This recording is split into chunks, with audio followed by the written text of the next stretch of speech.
प्रिय दोस्तों, आंवला नवमी की हार्दिक शुभकामनाएं। ऐसी मान्यता है कि आंवला नवमी के उपलक्ष्य पर आंवले के वृक्ष पर भगवान विष्णु और शिव जी निवास करते हैं।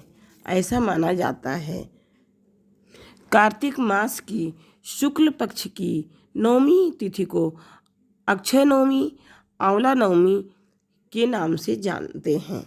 इस दिन महिलाएं स्नान, पूजन, तर्पण तथा अन्न आदि के दान से अक्षय फल की प्राप्ति करती हैं। इस दिन भगवान विष्णु के प्रिय आंवले के पेड़ की पूजा करने का विधान है। मान्यता है कि कार्तिक शुक्ल नवमी से पूर्णिमा तक भगवान विष्णु आंवले के वृक्ष पर निवास करते हैं, इसलिए इस दिन आंवले के पेड़ पर की पूजा की जाती है। आंवले के वृक्ष की इस दिन पूजा करने का विशेष प्राविधान है। इस दिन आंवले के वृक्ष पर भगवान विष्णु और शिव जी निवास करते हैं, ऐसी मान्यता है। इस वृक्ष पर पूजा का विधान देवी लक्ष्मी ने शुरुआत की थी। देवी लक्ष्मी एक बार पृथ्वी पर विचरण कर रही थीं। उसी समय उन्हें भगवान विष्णु और शिव जी की एक साथ पूजा करने का उनके मस्तिष्क में विचार आया और उन्होंने विधिवत भगवान विष्णु और शिव जी की पूजा की, भोजन बनाया और वहीं पर भगवान विष्णु और शिव जी उपस्थित हो गए। ऐसा माना जाता है कि आंवले के वृक्ष में तुलसी जी और बेलपत्र के पौधे दोनों का गुण पाया जाता है आंवले के वृक्ष में या आंवले के फल में। इसीलिए आंवला भगवान विष्णु को अत्यधिक प्रिय है और बेल का पौधा भगवान शिव को अत्यधिक प्रिय है। इसीलिए माँ लक्ष्मी ने दोनों के गुण पाए जाने वाले आंवले के वृक्ष की पूजा की और दोनों देवताओं को प्रेम पूर्वक पूजन के बाद भोजन कराया। इसी प्रकार से आज भी इस व्रत का इतना अधिक महत्व है। इस दिन भगवान विष्णु ने कूष्मांडक नामक दैत्य का वध किया था और सतयुग का आरंभ इसी दिन से हुआ था। एक ऐसी मान्यता भी है। इस दिन भगवान विष्णु के अति प्रिय आंवले के वृक्ष की पूजा की जाती है।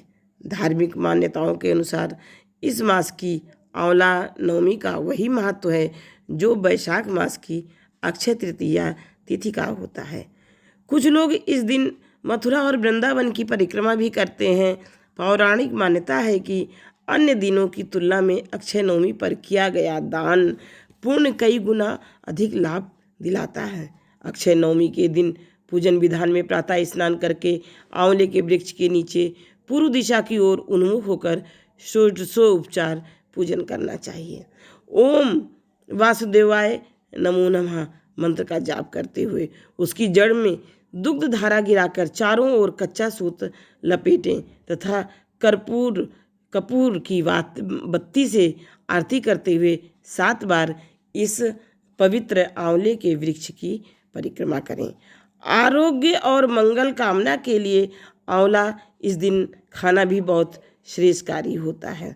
इस दिन आंवले वृक्ष के नीचे ब्राह्मण भोजन तथा दान देने का भी विशेष फल होता है। प्रिय दोस्तों, क्या आप जानते हैं कि आंवला वास्तव में आयुर्वेद की दृष्टि से भी बहुत चमत्कारी फल है। अब आप लोगों को ज्ञात होना चाहिए कि आंवला आयुर्वेद और विज्ञान के अनुसार आंवले के फल का कितना अधिक महत्व है। आचार्य चरक के मुताबिक आंवला एक अमृत फल है जो कई रोगों को नाश करने में सफल है। साथ ही विज्ञान के मुताबिक भी आंवले में विटामिन सी की बहुतायत होती है जो कि इसे उबालने के बाद भी पूर्ण रूप से बना रहता है। यह आपके शरीर में कोषाणुओं के निर्माण को बढ़ाता है जिससे शरीर स्वस्थ बना रहता है। प्रिय दोस्तों, आंवले के वृक्ष की उत्पत्ति कैसे हुई। अब मैं ये वर्णित करती हूँ कि आंवले के वृक्ष की उत्पत्ति। जब पूरी पृथ्वी जलमग्न थी और इस पर जिंदगी जीवन नहीं था, तब ब्रह्मा जी कमल पुष्प में बैठकर पर ब्रह्मा की तपस्या कर रहे थे। इस समय ब्रह्मा जी की आंखों में ईश प्रेम के अनुराग के आंसू टपकने लगे थे। ब्रह्मा जी के इन्हीं आंसुओं से आंवले के वृक्ष का उत्पन्न हुआ, जिससे इस चमत्कारी औषधि फल की प्राप्ति हुई। आंवला नवमी की कथा इस प्रकार से है। काशी नगर में एक निसंतान धर्मात्मा वैश्य रहता था। एक दिन वैश्य की पत्नी ने एक पड़ोसन बोली, यदि तुम किसी पराये लड़के की बलि वह भैरव के नाम से चढ़ा दो तो तुम्हें पुत्र प्राप्त होगा। यह बात जब वैश्य को पता चली तो उसने ऐसा करने से अस्वीकार कर दिया, परंतु उसकी पत्नी अवसर की तलाश में लग गई। एक दिन एक कन्या को उसने एक कुएं में गिराकर भैरव देवता के नाम पर बलि दे दी। इस हत्या का परिणाम विपरीत हुआ। लाभ की जगह उसके पूरे बदन में कोढ़ हो गया तथा लड़की की प्रेतात्मा उसे सताने लगी। वैश्य के पूछने पर उसकी पत्नी ने सारी बात बताई। इस पर वैश्य ने कहा कि तुम्हें गौवध, ब्राह्मणवध तथा बालवध करने वाले के लिए इस संसार में कहीं जगह नहीं है। इसलिए तुम गंगा तट पर जाकर भगवान का भजन करो तथा गंगा में स्नान कर तभी तुम इस कष्ट से छुटकारा पा सकती हो। वैश्य की पत्नी पश्चाताप करने लगी और रोग मुक्त होने के लिए गंगा माँ की शरण में गई। तब गंगा ने उसे कार्तिक शुक्ल पक्ष की नवमी तिथि को आंवले के वृक्ष की पूजा कर आंवले का सेवन करने की सलाह दी थी, जिस पर महिला ने गंगा माता के बताए अनुसार इस तिथि को आंवला वृक्ष का पूजन बड़े श्रद्धा भाव से किया और वह रोग मुक्त हो गई तथा इस व्रत व पूजन के प्रभाव से कुछ दिनों बाद उसे संतान की प्राप्ति हुई। तभी से हिंदुओं में इस व्रत को करने का प्रचलन बढ़ा। तब से लेकर आज तक यह परंपरा चली आ रही है। आंवला नवमी पूजा करने की विधि। महिलाएं आंवला नवमी के दिन स्नान आदि करके स्वच्छ वस्त्र पहनकर आंवले के वृक्ष के समीप जाएं। उसके आसपास सफाई करके आंवले वृक्ष की जड़ में शुद्ध जल अर्पित करें। फिर उसकी जड़ में कच्चा दूध डालें। पूजन सामग्रियों से वृक्ष की पूजा करें और उसके तने पर कच्चा सूत या मौली नव परिक्रमा करते हुए लपेटें। कुछ लोग इसकी 108 परिक्रमा भी करते हैं। इसके बाद परिवार और संतान की सुख समृद्धि के लिए कामना करके वृक्ष के नीचे ही बैठकर कुछ भोजन दान दें एवं परिवार समेत वहाँ पर भोजन करें। अब प्रिय दोस्तों, आंवले वृक्ष की पूजा एवं कथा के पश्चात मैं इसके चमत्कारिक फायदे को वर्णित करती हूँ, क्योंकि आंवला वास्तव में एक बहुत ही अच्छा फल है। इसके खाने से चमत्कारिक फायदे होते हैं। इसमें तुलसी और बेल दोनों फलों के गुण विद्यमान हैं और आयुर्वेद की दृष्टि से भी यह फल या इसका पौधा बहुत चमत्कारिक या फायदेमंद होता है। इससे अनेक प्रकार की औषधियाँ निर्मित की जाती हैं। धार्मिक मान्यता भी यह है कि इस वृक्ष की कार्तिक मास की शुक्ल पक्ष की नवमी के दिन पूजा करने से संतान की प्राप्ति होती है और परिवार में सुख समृद्धि ऐश्वर्य बढ़ता है, व्यक्ति को आरोग्यता प्राप्त होती है। ऐसी भी विशेष मान्यता है। प्रिय दोस्तों, आंवला नवमी के दिन इस आंवला की मतलब कथा को अवश्य ही सुनना चाहिए। इस प्रकार से एक कथा है। एक राजा था, उसका प्रण था कि वह रोज 1.25 मन आंवला दान करके ही खाना खाता था। इससे उसका नाम आंवलिया राजा पड़ गया था। एक दिन उसके बेटे बहू ने सोचा कि राजा इतने सारे आंवले रोजाना दान करता है, इस प्रकार तो एक दिन सारा खजाना खाली हो जाएगा। इसलिए बेटे ने राजा से कहा कि उसे इसी तरह दान करना बंद कर देना चाहिए। इस प्रकार से बेटे की बात सुनकर राजा को बहुत दुख हुआ और राजा रानी महल छोड़कर जंगल में जाकर रहने लगे। राजा रानी आंवला दान नहीं कर पाए और प्रण के कारण कुछ खाया नहीं।